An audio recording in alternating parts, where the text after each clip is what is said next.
أعظم الملائكة على الإطلاق. الله عز وجل اختار هذا الملك من بين كل الملائكة وخلاه هو الوحيد الموكل بنزول الوحي على النبي عليه الصلاة والسلام. هذا الملك الله أعطاه قوة خارقة لدرجة أنه له 600 جناح، لو فتح جناح واحد منهم هيغطي السماء والأرض.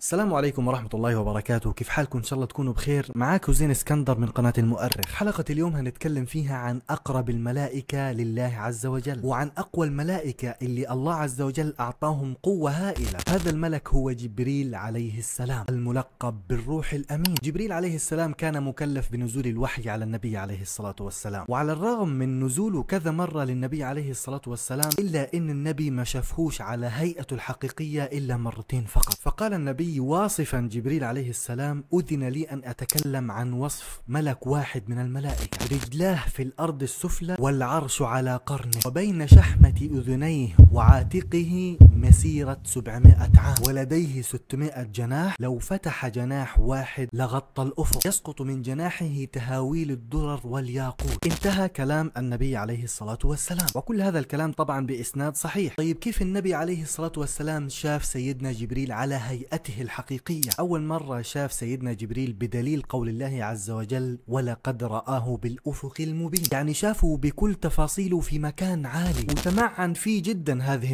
المرة الثانية اللي شاف النبي عليه الصلاة والسلام سيدنا جبريل عليه السلام لما عرج بالنبي عليه الصلاة والسلام إلى السماوات العلى بدليل قول الله عز وجل: ولقد رآه نزلة أخرى عند سدرة المنتهى عندها جنة المأوى. طيب قيل عن جبريل أسماء كثيرة جدا، ووصف ولقب بأسماء جميلة جدا. خلينا نبدأ بالأسماء. من ضمن هذه الأسماء المعروفة يعني هو جبريل، ومعنى كلمة جبريل هو عبد لله، وفي قول آخر جبرائيل، ومعناه بالعبرية رجل الله. كلمة جبرا يعني رجل، وإيل يعني الله. نيجي للألقاب. لقب جبريل أكثر من لقب وكلهم أجمل من بعض. أول مرة لقب بالروح الأمين، وهذا دليل على أمانته في إيصال الرسالة للنبي عليه الصلاة والسلام. ومرة تانية قال عنه الله عز وجل: إنه لقول رسول كريم ذي قوة عند ذي العرش مكين مطاع ثم أمين، وما صاحبكم بمجنون ولقد رآه بالأفق المبين. وصف الله جبريل بأنه رسول كريم كثير الخير جميل المنظر، وإنه قوي بما فيه الكفاية لتنفيذ أي مهمة يطلبها منه الله عز وجل. إلى جانب كده إله مكانة عند الله كبيرة جدا، وإله جنود يطيعون ولا يعصون أمره، وإنه أمين يعني يحفظ ولا يخون. طيب نيجي عند أول مرة نزل فيها جبريل على النبي عليه الصلاة والسلام، وكان النبي طفلا في الرابعة من عمره. في الرواية عن أنس بن مالك رضي الله عنه قال أن النبي أتاه جبريل وهو في الرابعة من عمره، وكان محمد يلعب مع الغلمان، فأخذه جبريل فصرعه، يعني رماه على ظهره، فشق عن قلبه فاستخرج القلب، فتح البطن وطلع القلب، فاستخرج من القلب علقة، فقال: هذا حظ الشيطان منه، ثم غسله في ماء زمزم، ثم لأمه وأعاده إلى مكانه. الصبيان اللي كانوا بيلعبوا مع النبي راحوا يبلغوا فقالوا: الحقي إن محمد قد قتل، ولكن هو لم يقتل، هو في الحقيقة صار رسول الله صلى الله عليه وسلم بعد هذه العملية. أنس بن مالك بيقول: إني كنت أرى أثر المخيط في صدر النبي عليه الصلاة والسلام، يعني كان بيشوف مكان العملية، تحس إنه كان عامل عملية قلب مفتوح باللغة الحالية. بعدين اللقاء الثاني كان النبي عنده 40 سنة، وكان في غار حراء يعبد الله عز وجل. نزل جبريل على النبي عليه الصلاة والسلام فقال له: اقرأ. استغرب النبي وقال: ما هذا الصوت؟ قال له: اقرأ. قال: ما أنا بقارئ، يعني مش عارف أقرأ إيش بالضبط. فكررها سيدنا جبريل عليه 3 مرات، والنبي يرد في ال3 مرات: ما أنا بقارئ. في المرة الرابعة جبريل قال للنبي عليه الصلاة والسلام: اقرأ باسم ربك الذي خلق. ومن هنا بدأ الوحي ينزل على النبي عليه الصلاة والسلام.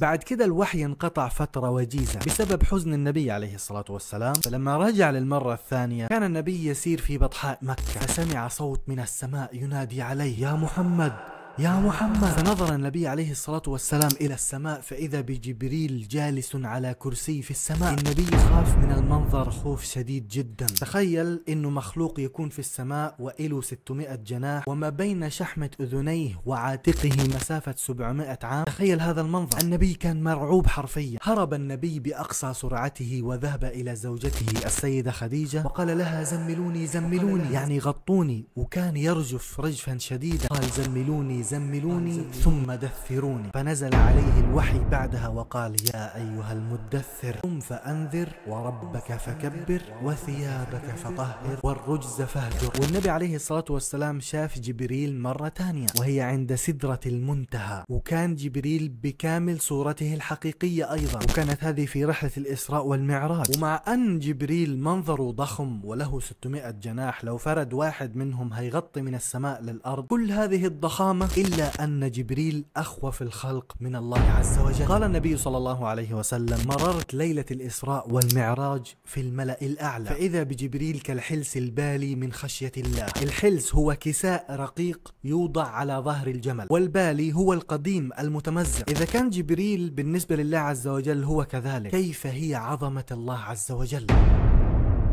جبريل كان يأتي للنبي عليه الصلاة والسلام في صورة بشر، ولما كان يتمثل في صورة بشر كانوا من أجمل البشر على الإطلاق. وكان في صحابي جليل من صحابة رسول الله صلى الله عليه وسلم كان في الأغلب جبريل يتمثل في صورة هذا الصحابي، والصحابي هذا موصوف بالجمال ما بين الصحابة. الصحابي هذا اسمه دحية الكلبي. قال النبي عليه الصلاة والسلام لصحابته عرض علي الأنبياء في ليلة الإسراء والمعراج، فإذا موسى عليه السلام يشبه قوم شنوءة، ورأيت عيسى بن مريم كأنه عروة بن مسعود، ورأيت إبراهيم عليه السلام كأنه صاحبكم، وأشار إلى نفسه يقول ورأيت جبريل عليه السلام كأنه دحية بن خلف وهو دحية الكلبي. لذلك كان كثيرا يأتي جبريل على النبي عليه الصلاة والسلام في صورة هذا الصحابي الجليل. وكان دحية هذا رجل جميل جدا، يعني مقبول عند الناس. جبريل دائما كان يدافع على النبي عليه الصلاة والسلام ويحارب بجواره دائما. يوم غزوة بدر نزل جبريل ومعه عدد من الملائكة يحاربون مع النبي عليه الصلاة والسلام بأمر من الله عز وجل. قال الله عز وجل إذ تستغيثون ربكم فاستجاب لكم أني ممدكم ب1000 من الملائكة مردفين. وبرضو الله عز وجل كان يرسل جبريل لإهلاك القوم الذين يعصون الله عز وجل بعد ما كانت الرسل والأنبياء تتعب في الدعوة إلهم. قوم لوط لما عصوا أوامر الله عز وجل أرسل الله عليهم جبريل ليعذبهم العذاب الشديد. تخيل إيش عمل فيهم جبريل. جبريل رفع الأرض من تحتيهم لحد ما وصلوا للسماء. يقال نزل جبريل فاقتلع الأرض من 7 أراضين، يعني من 7 أرض اقتلعهم، فحملها حتى بلغ بها إلى السماء، لدرجة إن أهل السماء الدنيا سمعوا نباح الكلاب وأصوات الديوك، أصوات ديوك القرية، ثم قلبها على الأرض فأبادهم جميعا، بدليل قول الله عز وجل جعلنا عاليها سافلها. ومش بس كده، بعدين طلع جبريل وأمطر عليهم حجارة من سجين. هذه كانت قصتنا ومعلوماتنا عن جبريل عليه السلام. إلى هنا يا أحباب انتهينا من هذه الحلقة. لا تنسوا الاشتراك في القناة وتفعيل جرس التنبيه كي يصلكم كل جديد، وتابعوني على حساباتي الشخصية. ألقاكم في حلقات أخرى، والسلام عليكم ورحمة الله وبركاته.